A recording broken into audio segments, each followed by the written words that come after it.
Alrighty, so I set it up and it's recording. You can see up here, right there, recording. So yeah, profile pieces. You guys are writing some. You want to know how to better write them. You want to know what's the best version of a profile piece. I want to make this accessible for everybody here. So typically, if we're going to do something like this on the newspaper, you have the person you one-on-one, have some time with them, you interview them, you ask them some questions. These are feature pieces, what we call feature pieces. We talk to them, we learn about their situation, we learn about their past, about their future, what they plan to do, and then we try to figure out something that makes this conversation important to the people that are going to be reading it in the newspaper.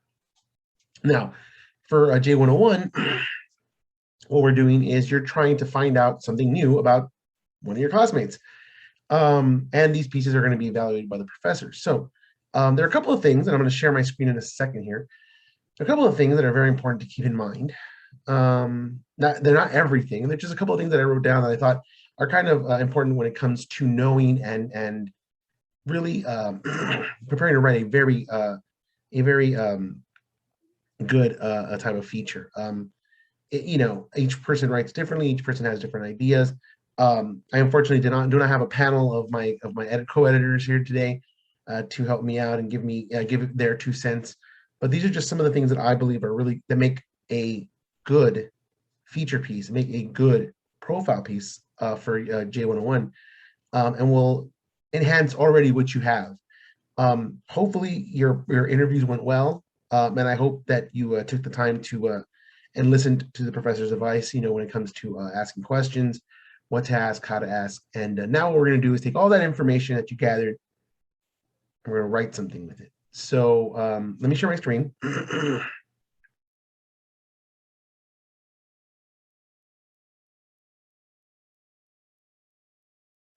Take a second. All right, so I'm going to share my my screen here. Okay, so here is some information you should keep in mind. So when you're writing a profile piece, feature piece, when it comes to newspaper, there's some things you want to remember. For J101, the first thing I have here that I want you guys to remember is this right here. Remember what the professor said. The beginning is not going to be about the person being an ELAC student or that they have a birthday or anything like that, very generic that nobody, sorry, I was about to say nobody cared about, but it depends, right? It depends the person. But in this instance, something that will be so generic that it would be like, okay, thanks for sharing. Okay, so moving on from there, now that we have it out of the way, what we need to do is focus on, and I'm not going to read directly from him, I'm just going to kind of give the ideas as I'm going, but we need to focus on the stuff that we gather, the information that we have, and you want to kind of see if you can kind of find or kind of slowly come to the realization that there is maybe an overarching theme in the interview that you did. Did they talk a lot about their childhood and how it's influencing them now? Did they talk a lot about how they're expectant of their future? They want to become a writer. They want to become a news person. Or maybe journalism is just an off class that they're taking. They want to be a business person. They want to be a lawyer one day. This is what you kind of have to kind of focus on. You need to find out what's that one thing that is going to influence this article, this written piece. It doesn't mean that you're going to focus just on that. You have asked plenty of questions. You have lots of information about this person, but finding that guiding, and I'm sorry it sounds so hokey here, that kind of guiding light, that guiding that Sherpa in this article is important. It's important to find and see if you can and kind of focus in on what you want this article to kind of be, this piece to kind of be about. Number 3 here. So when it comes to notes, all the stuff you wrote down, this is the time to go over them and really kind of see, okay, what did I write? Like, what did I actually get?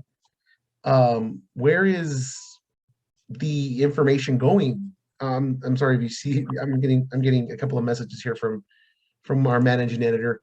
Where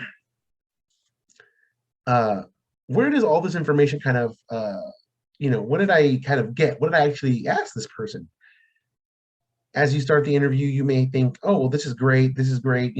These questions are great. They're just coming out of nowhere and I'm getting all this information. There should be a purpose to these questions. You want to ask with purpose. You want to know, okay, I want to know about their future, about their past. I want to know something about them. And I'm going to look at these pieces and kind of move them around and see where they all fit. It's kind of like a puzzle. So the focus is on the person that you spoke to.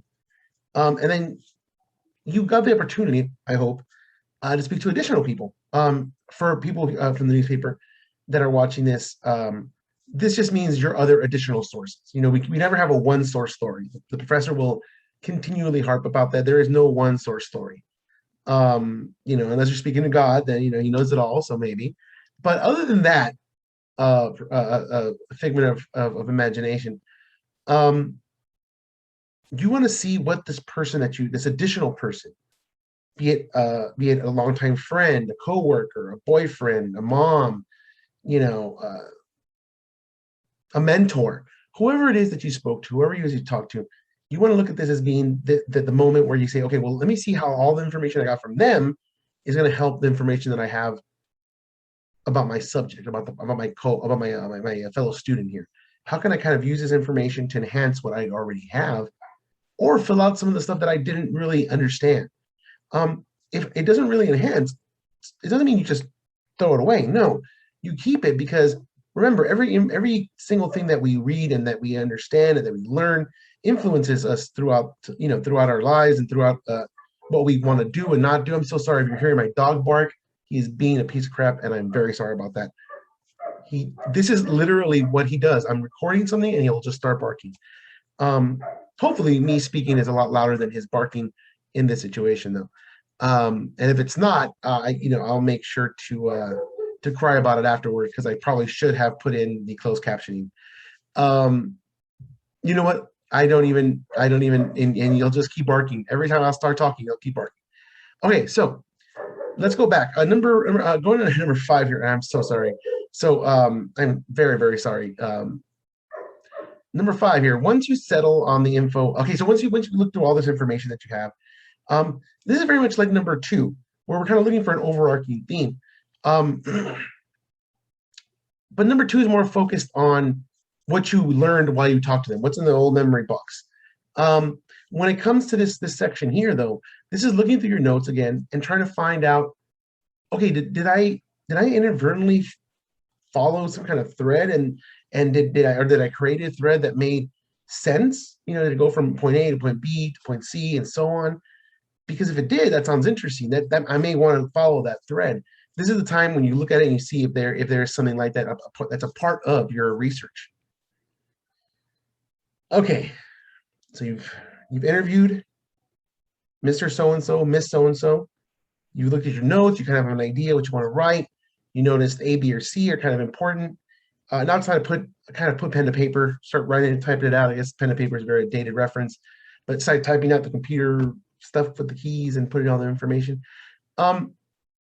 Keep in mind, try to remember, try to mantra this maybe. I don't know how that works for you guys. Remember that this is still a journalistic piece. You're still writing it as a journalist. So don't go and fall back to your English essay version thing. I just had to write an essay for a class, and it was, I looked at it after and I thought, okay, I could have done this in about a third of the amount of work that I put in. Because just information is what we do. That's what it's about, giving information. Now, this being a feature piece, a profile piece, you will have some liberty to give it a little more, a little more skin in those bones kind of thing. You'll be able to give it more of a sense of pleasurable reading. It's not just like, oh, this person did this, that person did this, that, they're now arrested because of this. News pieces, hard news pieces are like that. Features, we try to give, you don't just come in and paint the room. You come in, you paint the room, and you decorate it. You make it a little bit nicer to be part of the room and to see what it's like. It's a very bad example, I think, maybe. I'm not sure. If you're a car person, you don't just buy the car stock. You add an exhaust. You put you put new rims on it. You put the little novelty dice. this is one of those projects where you kind of get to add a little more sense to the piece, a little more semblance of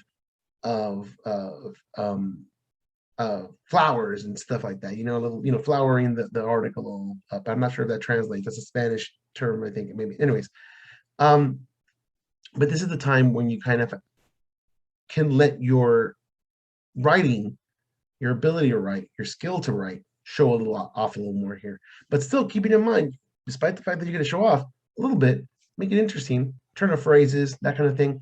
You still want to make sure you remember that this is a journalistic piece and you try to keep it within that time, that frame. So next is the lead. And I'm gonna take a quick drink here of water. You guys should keep hydrated, guys.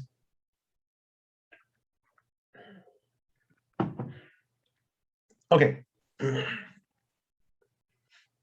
The lead. So the lead is going to be very important here. This is what's going to tell the reader what they're going to be reading about for the next 500 words, right? So, what's a good lead? That's a difficult question because it depends on the story. News type of stories have one type of lead. Opinions, arts, all of them have a little bit of different lead. And this piece right here, a profile piece, that's going to really come from what you gathered and the information that you have. For example, if I were writing a profile piece on someone like,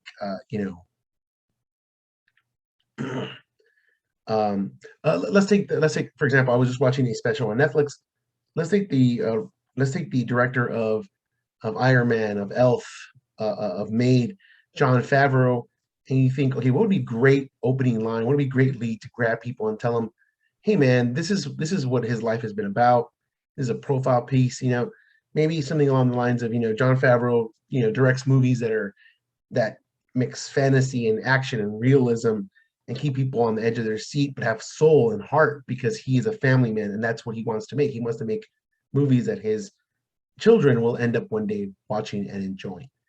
That's from something that during a special, they kind of talked to him a little bit about the essence of why he did Elf and why, that kind of thing. And he said, he wants to make a movie that will connect with his children.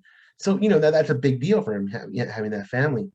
That might be a great lead for that specific person.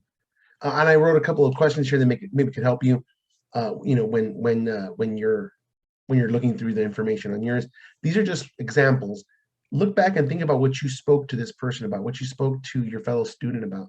Something like, is the point of the real impactful thing about all the information that you gathered is that he has a skill that he's trying to, or she has a skill that she's trying to learn. I especially found the last one. Are they going to save the world one day? I mean, does this person want to write stories that will affect everyone other than not just themselves? This is important details that need to be part of what you talk about, and what you write about. And that's what the lead is for, to remind people, hey, this is what's really important about these next 500 words. They're going to support this main idea. The last thing that I want to talk about, and I know it should be a lot longer than what I have, but this is really a small workshop that I just wanted to do. And also, I don't have any questions. I posted stuff on J101, and I kind of wish you guys would interact. I mean, I've clicked the thing so that you can reply. I don't know if maybe that's not working on announcements. I'll go back to discussions and I'll post there as well now. I think that might be what I might start doing.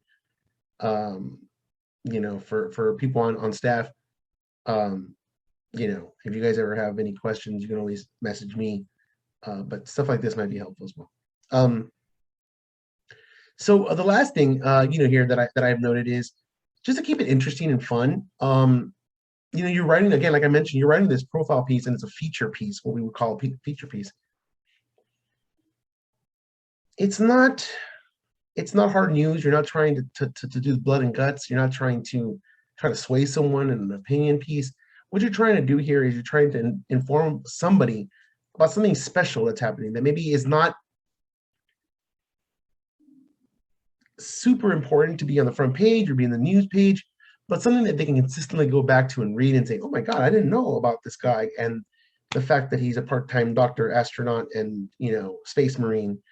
Or, hey man, did you know that this festival they cover, they cover all types of different foods, but it happens every 6 months. Because every 6 months they do a competition to find the best taco, and apparently, 5 years running, it's this little cart that's down the street from from I don't know, from Chinatown. And it's interesting because that's not where you would typically find that food. Who knows?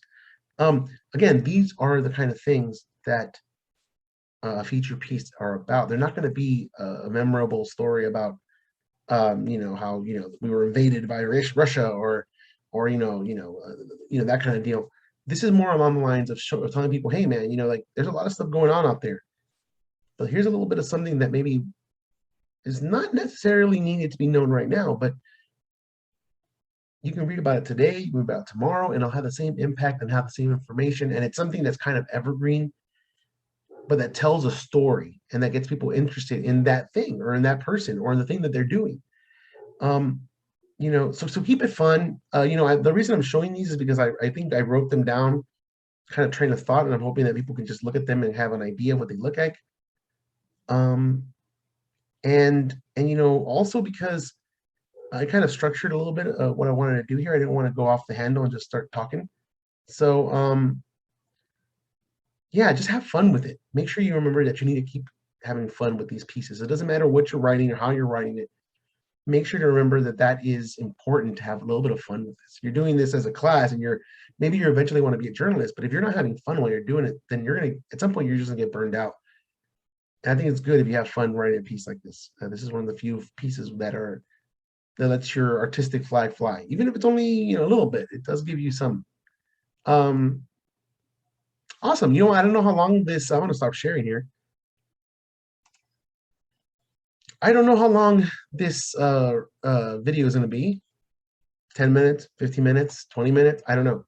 But whatever it is, please take a watch. I hope this inspires you and gives you some tips for when you're writing your profile piece, and give you some ideas of how to write that profile piece. I know getting that lead, I know finding the right way to structure your article is going to be difficult. But if you maybe, like I said, look at your notes, find that thread, find that idea that maybe goes through it that makes it something that you would want to read. That's a big deal. Okay, that's pretty much it. Thank you so much for coming in. I should have done the live transcript, but I don't think anybody is really gonna fault me for having forgotten that, because I am literally the nutty professor. I forget things all the time. So please, if you have any questions, if you are on Slack through through Campus News, please just message me, DM me on Slack. If you are J101 students, please, I'm going to post this in discussions and in announcements. If you can't respond or reply on announcements, reply or respond on discussions if you have any questions, or if you think it sucked, or if you think, man, thanks a lot, super late for this information. That's pretty much it. Thank you so much for taking the time to watch this, and I hope it helped. I really do. And I hope you took the chance to maybe screenshot that list of ideas. It's not the end all be all, but it's just something that'll help you in the writing process. Okay? Stay safe, everybody. I hope to see you all soon. Bye.